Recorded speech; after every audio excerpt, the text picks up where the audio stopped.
Welcome to EtherLink AI Insights. I'm Alex, and joining me today is Sam.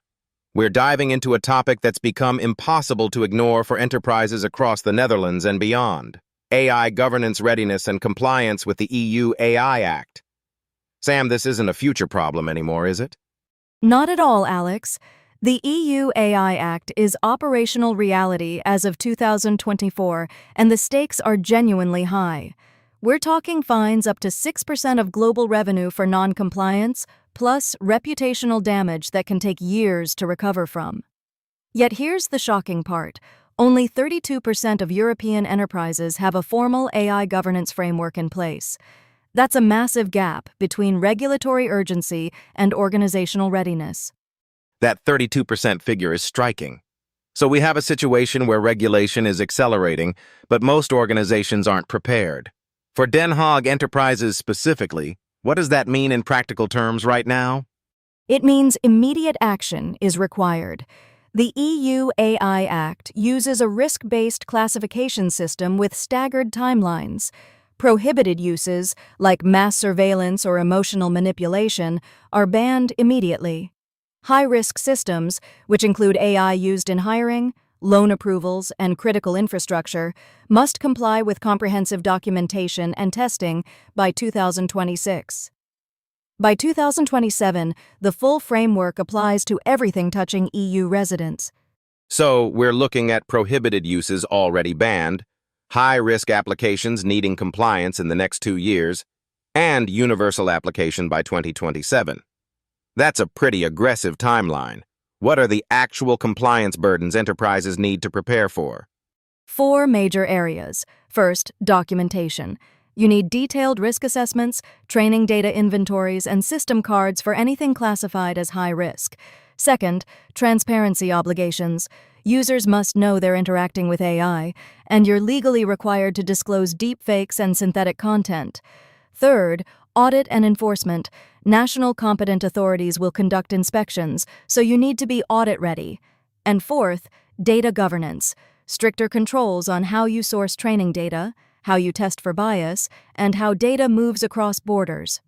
That's comprehensive.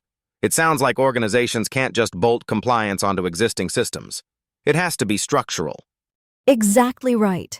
And this is where governance maturity comes in. Organizations that treat AI governance as a compliance checkbox will find themselves repeatedly disrupted as regulations evolve. The winners are those embedding governance into product development, data pipelines, and decision-making from day one. It's a strategic operating model, not a box to tick. That's a crucial distinction. Let's talk about maturity models. You mentioned governance maturity has distinct stages. Can you walk us through those? Sure. There are 5 levels. Level 1 is ad hoc. No formal governance, isolated AI teams, high risk, and no consistency. Level 2 is defined.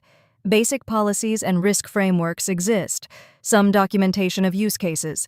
Level 3 is managed. Standardized processes, a governance council, active monitoring.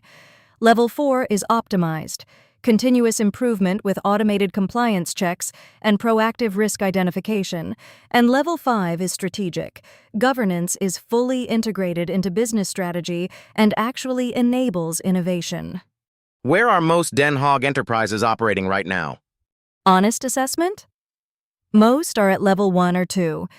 They have pockets of AI activity but no coordinated governance framework. The good news is that moving to Level 3, the managed stage, typically takes 6 to 12 months and gives you a defensible compliance posture. You establish cross-functional AI governance councils, document all AI use cases, implement bias testing, and create audit trails. It's work, but it's achievable with the right architecture and guidance. 6 to 12 months is a realistic timeline, but only if you approach it strategically.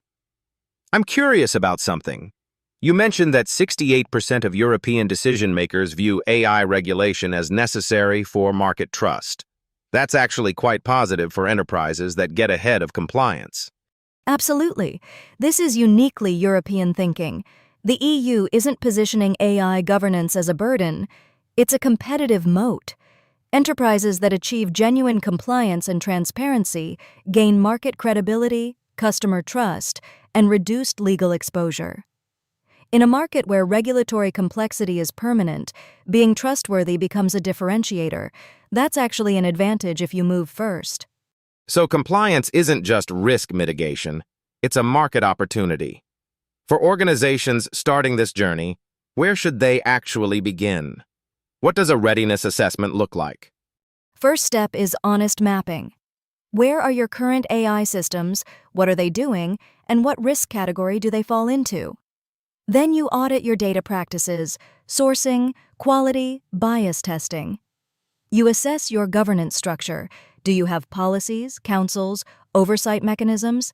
Finally, you identify gaps against the EU AI Act requirements. From there, you build a roadmap. It's different for every organization, but the framework is consistent. That sounds methodical, and I imagine the role of an AI lead architect is critical here, someone who can see both the technical and governance layers. Completely. An AI lead architect bridges technical implementation and governance strategy. They understand how models are built and deployed, but they also know how to design systems that are inherently auditable, transparent, and compliant. They can work with your teams to embed governance into product development from day one rather than trying to retrofit it later. That's the difference between reactive and proactive compliance. Let's talk about one practical example. A Den Haag Enterprise uses AI in hiring decisions. That's clearly high risk. How would a governance-first approach change how they manage that system? Massive difference. First, they'd document every decision the system makes, training data, bias testing, performance metrics, in a detailed system card. They'd implement mandatory human review before the system rejects candidates. They'd conduct regular bias audits to ensure the system isn't discriminating against protected groups.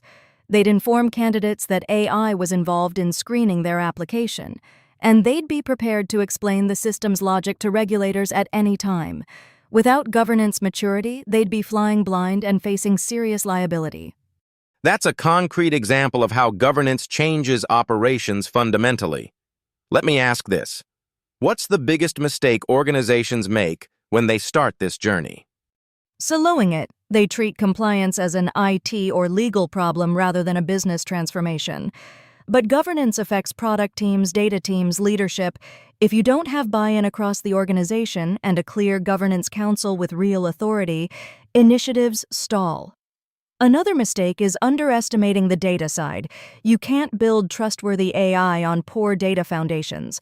Governance forces you to get serious about data quality, sourcing, and bias testing, and many organizations resist that. So it's organizational change as much as technical change. For a Den Haag Enterprise looking at the next 12 months, what's a realistic first action? Start with that readiness assessment I mentioned. Inventory your AI systems, classify their risk levels, and audit your current governance mechanisms. Document gaps against the EU AI Act. From there, prioritize high-risk applications first. Set up a cross-functional governance council with representation from product, data, legal, and leadership. And bring in expertise if you don't have it internally. An experienced AI lead architect can accelerate your maturity significantly and help you avoid costly mistakes. That's actionable. Sam, one last question. What gives you confidence that organizations can actually achieve this in the timeline we're discussing? Because governance is fundamentally about process and transparency, not reinventing technology. Organizations that treat it as a strategic priority and allocate resources appropriately can move from level 2 to level 3 maturity in 6 to 12 months. The frameworks exist, the methodologies work, and the business case is clear. The organizations that will struggle are those that treat it as a compliance obligation rather than a business transformation. That's the real differentiator. Excellent perspective.